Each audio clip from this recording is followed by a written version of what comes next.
Tinry ko siya for fun lang kasi parang medyo nagsasawa na ako sa kakatrabaho. Parang hindi naman ako makaipon. Yung pagod mo, iisa lang ang bayad. So, medyo na-burnout.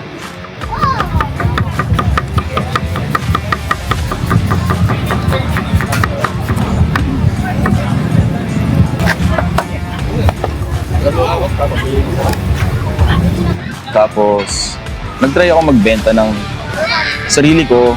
Una, pasampu-sampu lang, 5 pamimigay, 5 ibebenta, tapos paikot-ikot lang.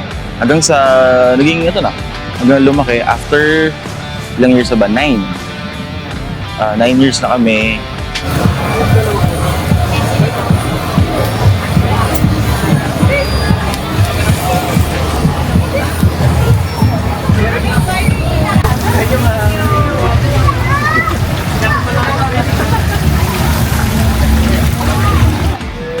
Dire-diretso lang, na-enjoy lang. Hindi naman kami nagbabalak pa na big ventures. Puro ganito lang muna, pakilala sa tao.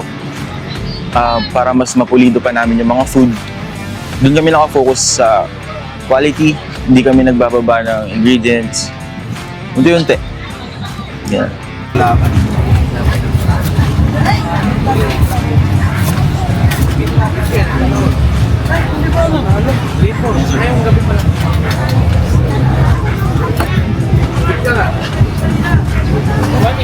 Ay, 170.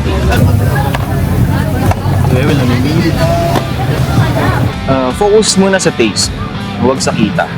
Pag masarap pagkain mo, pupuntahan ka talaga. Huwag kayong magpadala sa hype. Focus on quality lang. Yan.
Good afternoon po. Ako po si Lawrence Mico Osorio, taga Plaridel, ang nag-start ng Oxims.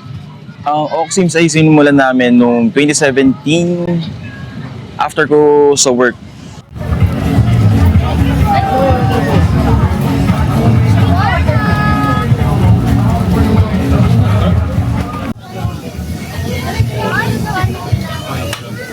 Yes sir, tawag sa akin ng mga barkada ko nung high school. Ato kaibigan ko to, si Bergerito, since elementary. Nauso kasi nung bata kami na binabaliktad yung pangalan. Mico, Oxims, naging gano'n. Doon ako nag-stick. Hanggang pagtanda, yun na yung tawag nila sa akin.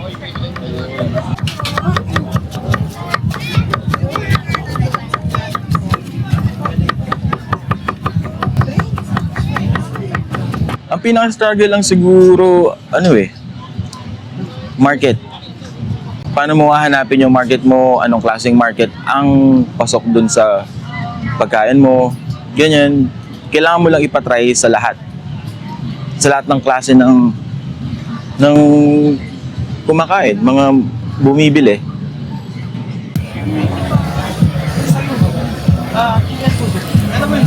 Nung umpisa, puro maki lang kami, 4 kinds. Shrimp, salmon, tuna, and crab.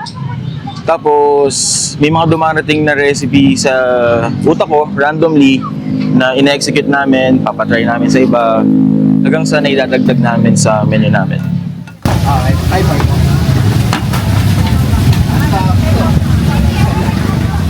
Ngayon, nagtatry kami ng mga rice meals. Di lang naman Japanese eh. Meron din kaming kare-kare, pares. Ngayon, gumagawa pa kami ng mga bagong recipes. Tatry kami magtempura habang nandito sa mga bazaar sa labas. Wasabi po, ma'am.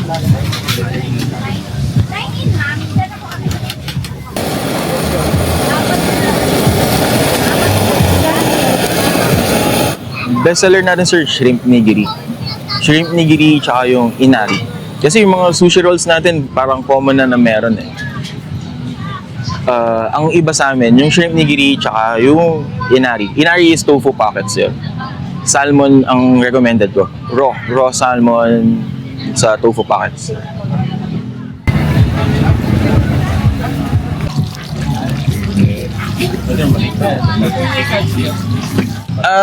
Yes sir, food tech ako sa BSU Malolos, tapos nag-OJT ako sa Boracay Regency for 2 months. After graduating, nag-apply ako sa hotel sa Manila. Sa Manila Hotel ako nakapasok. 2 years ako doon as a line cook sa Cafe Ilang Ilang. Halos doon nabuo yung skills ko talaga sir sa Cafe Ilang Ilang. Sobrang daming magagaling na mentors. Tapos sumasali sila sa mga competition, international competitions na sinali din nila ako for 2 years straight. Na-expose doon. Yun ang nag-expose sa akin sa culinary world talaga. After nun, nag-resign ako, lipat ako sa Japanese restaurant. Hamaru sa Visayas Avenue. Doon ako na-in-love sa Japanese cuisine. For 2 months, pero mas ginagawa ko siya ngayon kaysa sa French, Italian, Filipino. Mas masarap gawin para sa akin yung Japanese.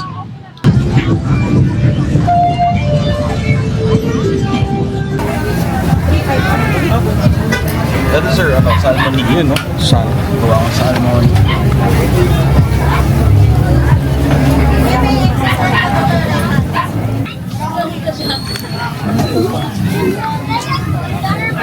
Sir, hindi eh.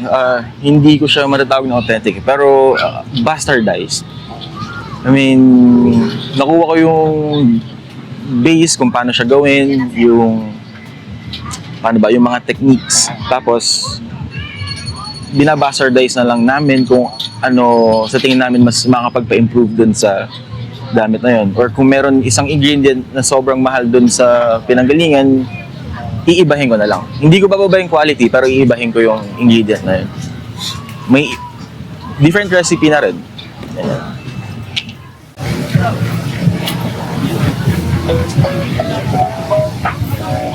Ano sir, marami eh. Noong una, dito lang sa atin, Baliwag, Malolos, Santa Maria, hanggang sa may mga nag-message na sa akin sa malalayo. Si Miss Patricia Santos, yung magaling gumawa ng gown, mga artista. Santos, Empoy Marquez, mga ganyan, sila Mayor. Nakakatuwa kasi pag sila na yung nag-order, parang gusto nila talaga.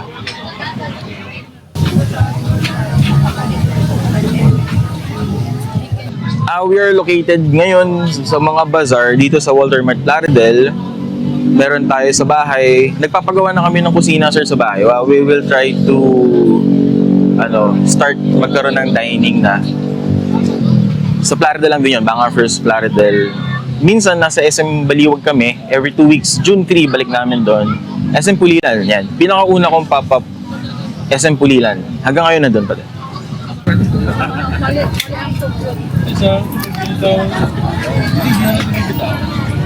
Operating hours namin dito is actually 3 pero nakapagbukas kami ng mga 5 na, 5 or 6 kasi yung preparation is from morning to tsaka ang init eh. So ganun.